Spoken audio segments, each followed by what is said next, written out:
Kapan kita akan menjadi bangkai, badan sehat, badan kuat, tapi di waktu malam tak sanggup untuk tahajud walau hanya 2 rakaat saja. Kapan kita menjadi bangkai, badan sehat, badan kuat, tapi tak mampu untuk witir walau hanya 3 rakaat saja. Jaga solat yang wajib, jaga solat yang sunnah. Sesibuk-sibuknya kita di waktu siang dalam bekerja, sempatkanlah untuk solat duha walau hanya 2 rakaat saja. Kenapa Bapak Ibu dimuliakan Allah? Di saat kita ingat kepada Allah, di saat kita sedang sulit, di saat kita sedang sibuk, Allah pun akan ingat kepada kita di waktu senangnya kita dan juga di waktu sulitnya kita. سبيل الدموع سبيل. Assalamualaikum warahmatullahi wabarakatuh. Alhamdulillahi rabbil alamin wassalatu wassalamu ala asyrafil anbiya'i wal mursalin wa ala alihi wa ashabihi ajma'in. Rabbi shrah li sadri wa yassir li amri wahlul 'uqdatam min lisani yafqahu qawli. Bapak Ibu yang kami muliakan, dalam surat Al-Qalam ayat 4 Allah berfirman, Bismillahirrahmanirrahim. Wa innaka la'ala khuluqin 'azim. Shadaqallahul 'azim. Sungguh engkau wahai Muhammad benar-benar akhlakmu agung, benar-benar engkau berbudi pekerti yang luhur. Ayatnya pendek sekali. Sungguh engkau Muhammad benar-benar agung akhlakmu, engkau berbudi pekerti yang sangat luhur. Pada kesempatan nan mulia ini kami ingin mengajak kita untuk menengok potret akhlak Nabi Muhammad SAW yang diabadikan di dalam kitab-kitab sejarah, terkhususnya juga disebutkan di dalam hadis-hadis Nabi Muhammad SAW. Saya bagi dua. Yang pertama, bagaimana akhlaknya Rasulullah terhadap Sang Khalik. Yang kedua, bagaimana akhlak Rasulullah terhadap makhluk. Bagaimana akhlak Rasulullah terhadap Sang Khalik. Hadis yang diriwayatkan Aisyah radhiyallahu anha, kata Ummul Mukminin, kana yaqumu minal laili hatta tatafattara qadamahu. Adalah suamiku, adalah Rasulullah sallallahu alaihi wasallam, kalau sudah bangun qiyam salat tahajud, saking lamanya qiyamnya tahajudnya sampai bengkak-bengkak kakinya. Bertanyalah Ummul Mukminin, wahai Rasul, kok lama betul sujudmu? Kok lama betul tahajudmu sampai bengkak-bengkak kakimu? Lalu apa jawaban Rasulullah? Afala uhibbu an akuna abdan syakura. Aku hanya ingin menjadi hamba yang pandai bersyukur. Sederhananya, apa yang kulakukan seperti sekarang ini belum bisa membalas segala kebaikan Rabbku kepadaku. Maka Bapak Ibu, Nabi dosa yang lalu diampunkan, yang akan datang digugurkan. Manusia pertama masuk surga, sholat tahajudnya sampai bengkak-bengkak kakinya. Bapak Ibu, kita ada jaminan dosa yang lalu diampunkan? Ada jaminan dosa yang akan datang digugurkan? Ada jaminan masuk surga? Ada orang dalam? Tidak ada pula semuanya. Lalu kenapa masih berat kaki kita untuk qiyam sholat tahajud? Jadi Bapak Ibu mohon maaf, usahakan seletih apapun kita di tengah malam, tetap jangan sampai kita menjadi bangkai di hadapan Allah Ta'ala. Kapan kita akan menjadi bangkai, badan sehat, badan kuat, tapi di waktu malam tak sanggup untuk tahajud walau hanya 2 rakaat saja. Kapan kita menjadi bangkai, badan sehat, badan kuat, tapi tak mampu untuk witir walau hanya 3 rakaat saja. Jaga solat yang wajib, jaga solat yang sunnah. Sesibuk-sibuknya kita di waktu siang dalam bekerja, sempatkanlah untuk solat duha walau hanya 2 rakaat saja.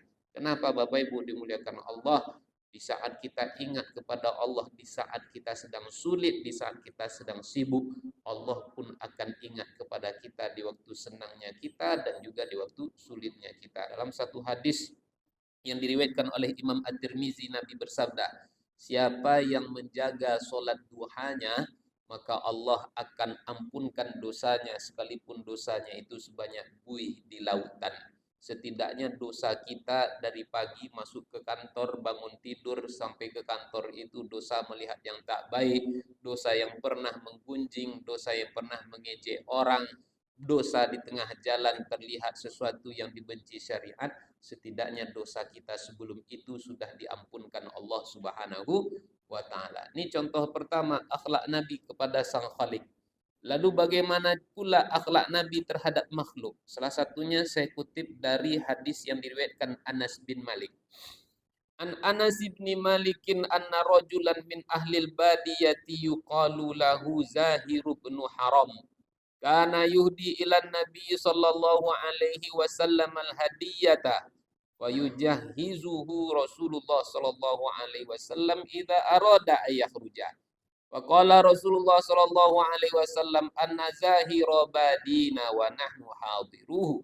Qala fa atahu an-nabiy sallallahu alaihi wasallam wa huwa yabi'u mata'ahu fahtadanahu min khalfihi war rajulu la yubsiruhu. Faqala arsilni man hadha? Faltafata ilaihi walamma arafa annahu an-nabiy sallallahu alaihi wasallam ja'ala yulziqu zahrahu bi sadrihi. Faqala Rasulullah sallallahu alaihi wasallam man yashtari hadzal abad? Faqala Zahir tajiduni ya Rasulullah kasidan? Qala lakinnaka indallahi lasta bikasidin. Au qala sallallahu alaihi wasallam bal anta indallahi ghal. Ini kisah Bapak Ibu dimuliakan Allah. Pada intinya ada orang kampung ahlil badiyah, orang kampung, dia dikenal dengan nama Zahir bin Haram. Siapa namanya Pak? Zahir bin Haram. Zahir ini orang kampung, dia miskin dan dia sangat cinta kepada Nabi Muhammad sallallahu alaihi wasallam. Karena cintanya kepada Nabi, dia sering bertamu berkunjung menengok Nabi Muhammad sallallahu alaihi wasallam. Dalam hadis disebutkan setiap dia bertamu ke rumah Nabi itu dia selalu membawa hadiah. Datang tidak dengan tangan kosong. Jadi salah satu adabnya kata para ulama, kalau bertamu ke rumah orang, terlebih orang-orang baik, orang-orang alim, orang-orang soleh, bawalah sesuatu. Jadi kalau Bapak Ibu bertamu ke rumah saya besok, jangan assalamualaikum aja. Nah, Bapak Ibu dimuliakan Allah Subhanahu wa taala. Cari legitimasi nampaknya. Nah, Bapak Ibu, Zahir ini ya namanya orang miskin ya apalah yang dia bawa. Tapi kalau kita mungkin cuman salalau, godok bagulo, onde-onde, mungkin parfum cuman parfum-parfum yang 5.000, itu yang dibawanya karena dia cinta. Orang kalau cinta itu suka memberi hadiah. Ketika dia pulang, ila aroda ayakhruja, ketika dia hendak pulang, Nabi biasanya mengganti pula hadiah yang lebih baik daripada yang diberikan oleh hadiah. Nampaknya Bapak Ibu aja bawa hadiah, saya pun juga nampaknya nih. Akhirnya berujung ceritanya ternyata. Nah, Bapak Ibu dimuliakan Allah, Nabi akan memberikan hadiah yang lebih baik daripada yang diberikan oleh si Zahir itu. Lalu kemudian suatu ketika di saat Zahir bertamu ke rumah Nabi, ternyata Nabi tak ada. Karena Nabi tak ada, akhirnya dia pulang. Ketika Nabi balik ke rumah, Ummul Mukminin bercerita, wahai Rasul, ayah, kalau kita mungkin ayah, Pak, tadi ada tamu datang ke sini. Siapa? Si Zahir. Oh, si Zahir. Ya, aku ingat si Zahir itu. Dia karena ayah tak ada, karena Rasul tak ada, kemudian dia pulang. Biasanya Zahir ini bertamu ke rumah Nabi, lalu kemudian dia pergi ke pasar untuk jualan. Ya, jualan di kaki lima lah. Bapak Ibu, ketika mendapat kabar dari istrinya, dari Ummul Mukminin, Zahir tak ada. Kalau kita sekarang Nabi langsung telepon, Zahir di mana? Zahir di DM dulu. Nabi peduli padahal dia itu orang miskin. Kalau kita mungkin ada orang terbiasa minta sumbangan datang ke rumah kita, Pak. Lalu kemudian kita tanya, Pak, tadi ada pengurus masjid datang, alah, pasti minta sumbangan. Kita tak akan nelpon mungkin dan kita tak akan bertanya, Pak di mana? Maaf, tadi saya sedang di sini, saya sedang di situ. Nah, paling-paling nanti bulan datang dia datang lagi. Mungkin itu yang terbesit di hati kita. Tapi Nabi tidak. Nabi tanya dia, kemudian sampai Nabi susul dia ke pasar. Begitu pedulinya Nabi. Kalau kita, Bapak Ibu dimuliakan Allah, peduli mungkin hanya kepada pejabat aja, orang kaya saja. Pas ditelepon, teleponnya tak terangkat, mungkin sedang rapat, mungkin karena sedang di WC, ditelepon balik atau di WA. Pak, maaf Pak, tadi WA Bapak tak terangkat, tak terbalas. Maaf Pak, telepon Bapak tak terangkat karena saya sedang rapat, saya sedang di kamar mandi, bla bla bla bla bla blanya. 1001 alasan karena kita merasa bersalah. Nabi tidak merasa bersalah. Nabi merasa bersalah. Seakan-akan Nabi merasa bersalah, bahkan sampai Nabi susul si Zahir ke pasar. Ketika Nabi sampai di pasar, Zahir ini kan sibuk dengan jualannya. Lalu kemudian apa yang dilakukan oleh Rasulullah SAW? Izin agak 2 menit Bapak Ibu, terlewat. Apa yang dilakukan oleh Nabi Muhammad SAW? Lalu kemudian fahtabonahu min khalfihi, dipeluk dari belakang tubuhnya si Zaid. Tubuh orang miskin di zaman itu bajunya cuma menutup antara pusat dan lututnya. Dipeluk sama Nabi dari belakang lalu kemudian matanya ditutup. Tentu apa kata si Zahir? Kata si Zahir, "Man hadza arsilni?" Siapa nih? Siapa nih? Tentu ya orang kaget lah kan. Lalu kemudian dia minta dilepaskan. "Lepaskan saya, lepaskan saya." Lalu kemudian sambil Nabi menutup matanya, dipeluk badannya, lalu kemudian kata Nabi pula, "Man yashtari hadzal abad," kata Nabi. "Siapa yang mau membeli budak ini dari saya?" Kata Nabi dari belakang. Mendengar suara Nabi, tentu dia tahu, oh ini suara kekasihku ini. Dilepaskan oleh Nabi, lalu kemudian dia tahu di belakang Nabi, orang kalau dipeluk itu Pak kan pasti dia berusaha untuk melepaskan dirinya. Ketika terdengar dia tahu di belakangnya adalah Nabi, ditempelkannya badannya ke belakang, semakin merapat, menyatu punggungnya dengan dada Nabi Muhammad SAW. Karena dalam satu riwayat disebutkan Bapak Ibu, orang yang mencintai Nabi dan kemudian dagingnya bersentuh dengan daging Nabi Muhammad, maka tubuhnya takkan diazab Allah di hari kiamat. Dipepetnya lagi punggung Nabi Muhammad karena dia tahu di belakang Nabi Muhammad Shallallahu Alaihi Wasallam. Ketika Nabi nyandain dia, orang di depan melihat tentu tertawa. Akhirnya ya mustahil lah Nabi mau jual saya.